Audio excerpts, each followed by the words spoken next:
A séance has been held in the great house at Collinwood. A séance which has suspended time and space and sent one woman on an uncertain and frightening journey into the past, back to the year 1795. In that troubled time, Victoria Winters will learn that none who live or work at Collinwood will remain unaffected by the evil which has plagued the great house.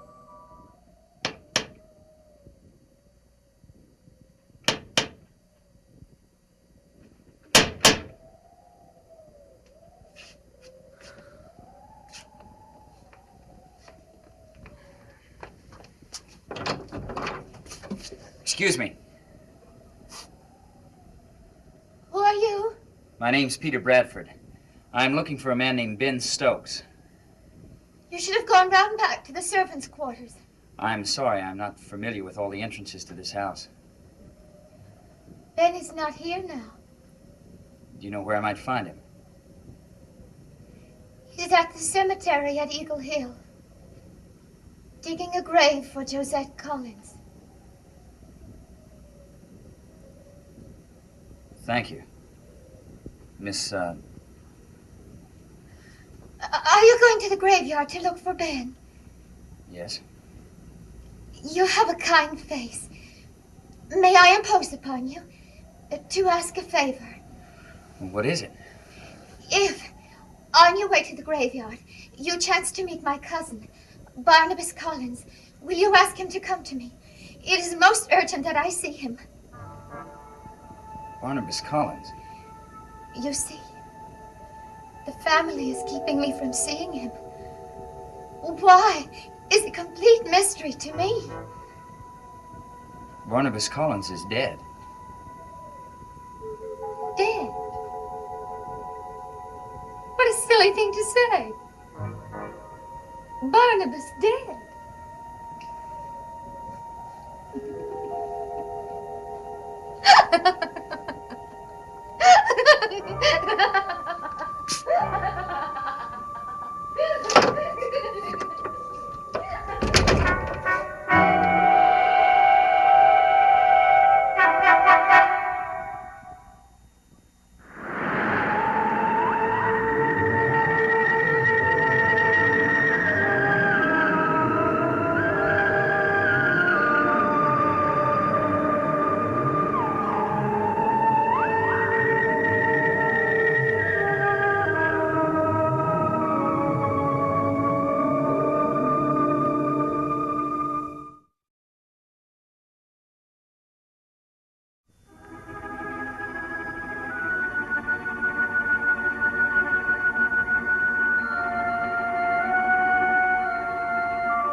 Imagine anyone thinking you were dead, Barnabas.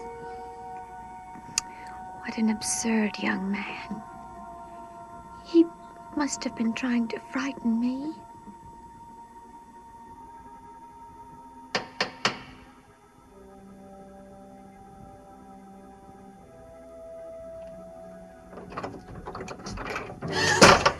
Sir, you are not welcome here. Millicent, I must speak with you. Lieutenant Forbes, leave this house at once. No!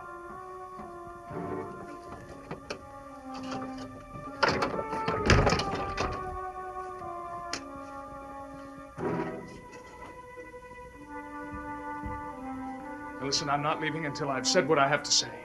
You have said all that was necessary for me to hear the other day. You didn't hear me out then.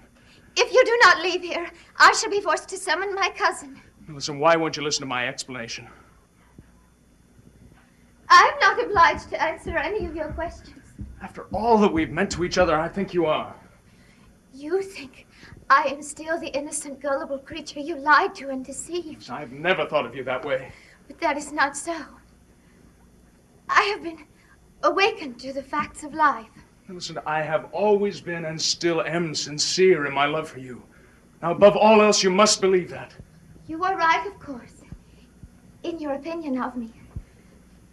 When I was a child, my life seemed to consist of one illness after another. I had every intention of telling you about Suki as soon as I was free from her. And in my frail condition, there was precious little time for me to be educated in the ways of other people. So I was forced to rely on believing in people's fundamental goodness. That doesn't make me very intelligent, does it? I love you as you are, Millicent. You see, I was not cynical enough to know that my money made me considerably more attractive than I really am. Your money was never a consideration in my feelings for you. If you were to give up your fortune now and render yourself penniless, I'd only love you the more for it. It's so strange. It never occurred to me that a day would come when my honor would have to be defended.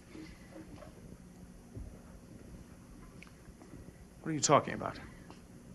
Of course, I cannot do the deed myself. But it will be done, Lieutenant. You cannot tarnish a person's good name and expect to avoid the consequences. Consequences? I have decided that my cousin Barnabas will defend my honor by engaging you in a duel. Duel? Yes. Does that frighten you? Millicent, in the first place, your cousin Barnabas is in England. No, he is here. I have seen him. And Ben has seen him too. Where? The only trouble is that I have not seen him again. I have the feeling that the family does not want me to see him. And I cannot understand why. Millicent, are you sure you're feeling all right? They're going to keep Barnabas away from me and avoid the duel. That means that all of your lies and deception will go unpunished. Please, Millicent, stop talking that way. I cannot allow that. I cannot allow you to be free to hurt others.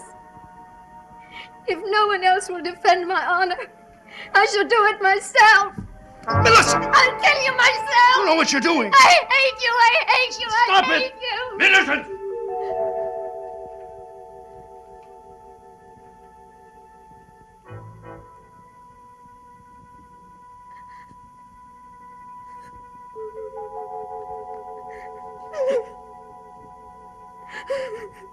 Come, my dear. I will take you to your room.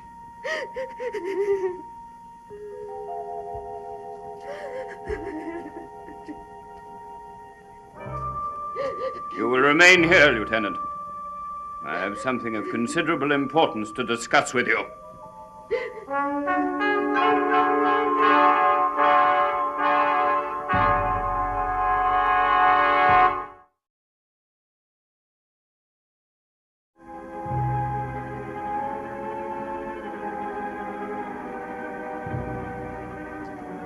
I'll take that.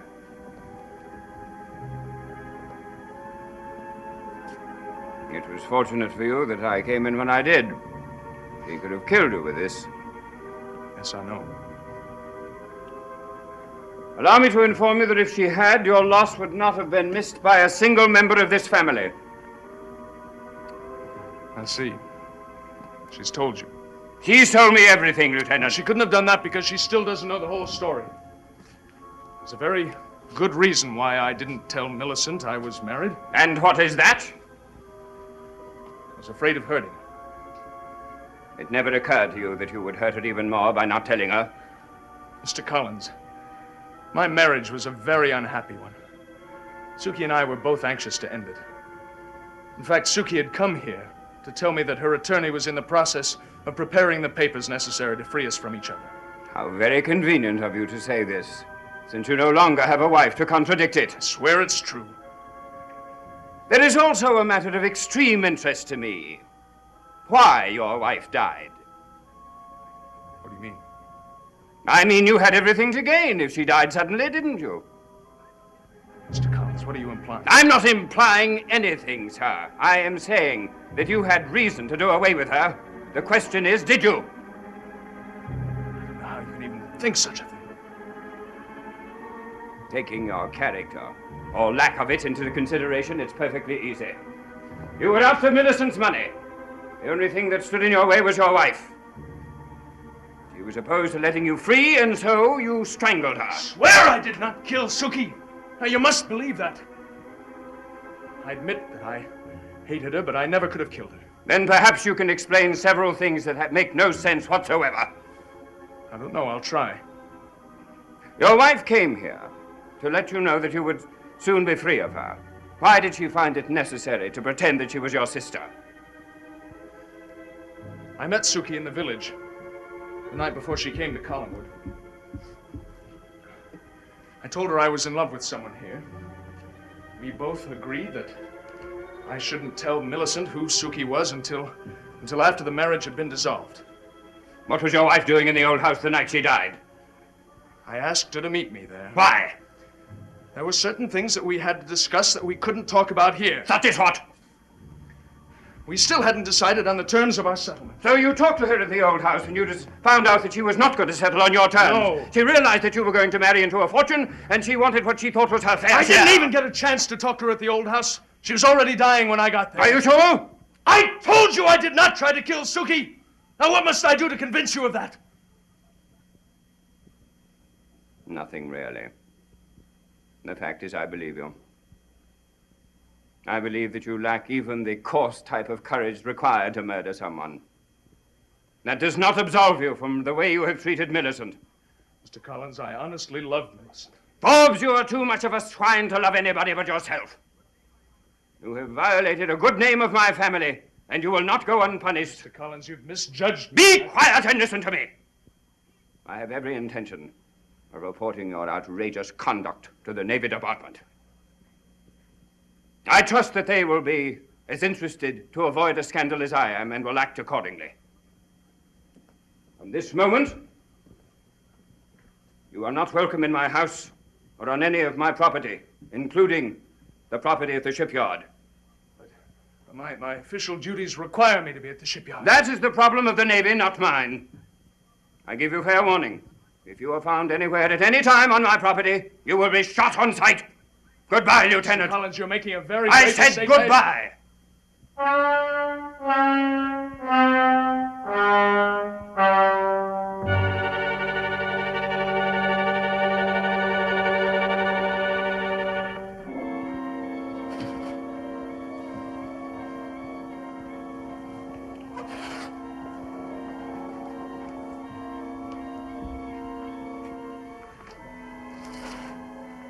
Ben Stokes? Aye? Who are you? My name is Peter Bradford. Oh, you're the one who was defending Miss Winters. How do you know that? I heard them talk about you up at Collinwood. I suppose it wasn't very favorable talk. They don't take too kindly to anyone who's helping the witch. Do you believe Miss Winters is a witch? I don't know. According to Miss Winters, a few weeks ago, you said that you knew she wasn't a witch. Isn't that true? If she says so, I guess it is. What did you mean by it? Say, why are you asking me all these questions? What do you want from me, anyway? I want you to help Miss Winters. How? I want you to tell the court that exactly what you meant about Miss Winters not being a witch. I didn't mean nothing by it. I was just making a remark. Well, you must have had some reason. She was real scared when I found her out there in the barn. I was just trying to make her feel a little better. Do you believe that there's been witchcraft in Collinwood? I don't know. On the witness stand, Abigail Collins testified that you stole a black hair ribbon from her room. When you were questioned about it, you said it was the witch that sent you to get it. Isn't that true? I told her that. Who did you mean by the witch? Mr. Bradford, I got work to do. Mr. Joshua expects this grave to be finished. I'd like you to answer my question. I'm sorry, I can't answer no more questions. Was it Miss Winters who sent you to Abigail's room to get that hair ribbon? Was it Ben? Why don't you go away and Was leave it me Miss alone? Winters? No. Who was it? I can't tell you that. All right, you don't have to, but you're going to go to court in the morning and tell them exactly what it was. I can't do that. You have got to, Ben. You've got to go to court and you've got to say that she is not a witch. If I testify, I'll be in trouble. Mr. Joshua's made up his mind she's the witch. If I try to help her, he'll punish me good. Ben, she is in serious trouble. If you're not willing to go and testify, no one has been willing to go and testify. I can't take the chance of making Mr. Joshua angry. He's got a terrible hold over me. Anytime he wants, he can send me back to prison. I don't want that to happen. But you know that she's innocent. You can't stand by and let her be condemned. I don't know what you mean. I think there's something else you're afraid of. Isn't there, Ben? Mr. Bradford! What are you doing here talking to this man? I came to ask Ben if he would testify at the trial for Miss Winters. Stokes, if you have been coerced and intimidated in any way, well, have you? Mr. Collins, I think that your servant here has been sufficiently intimidated and coerced by you and several other people. Good day, Mr. Collins. Impudent young man. Stokes, I have something very important to talk with you about. Come with me. You said you wanted this grave finished. Never mind the grave. What I have to discuss with you is more important. It concerns my son, Barnabas.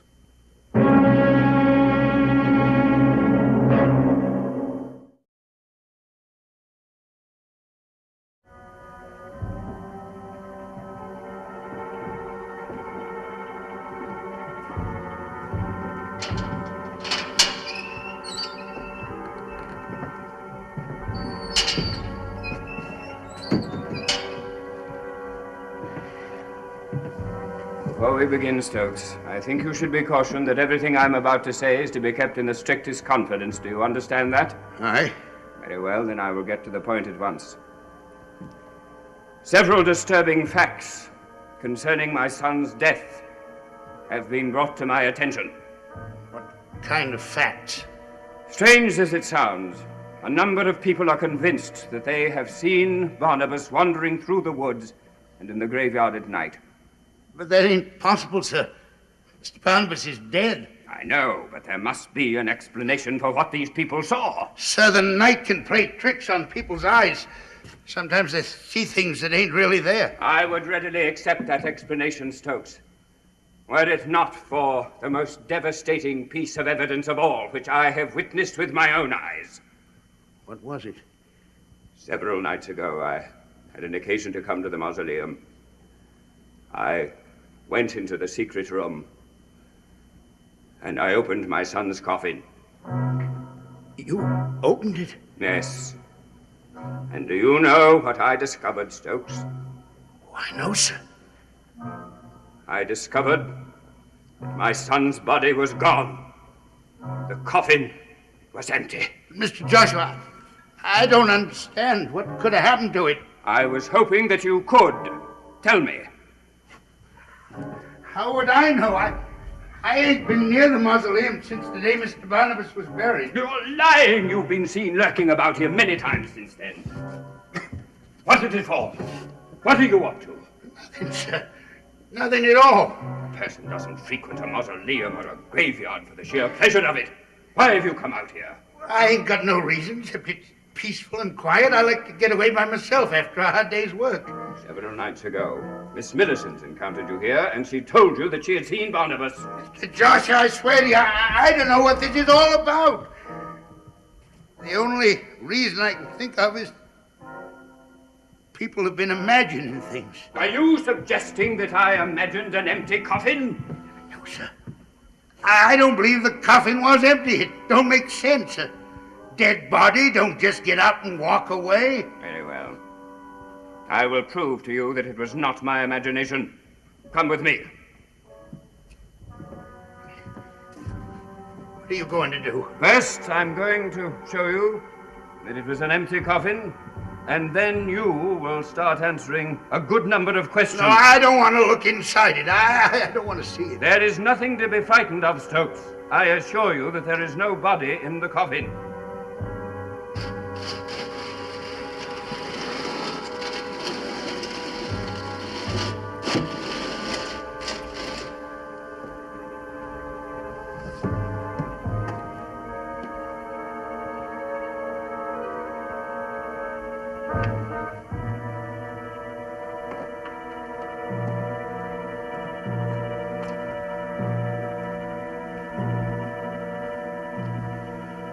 Well, open it, man. No, I don't want to. I said open it!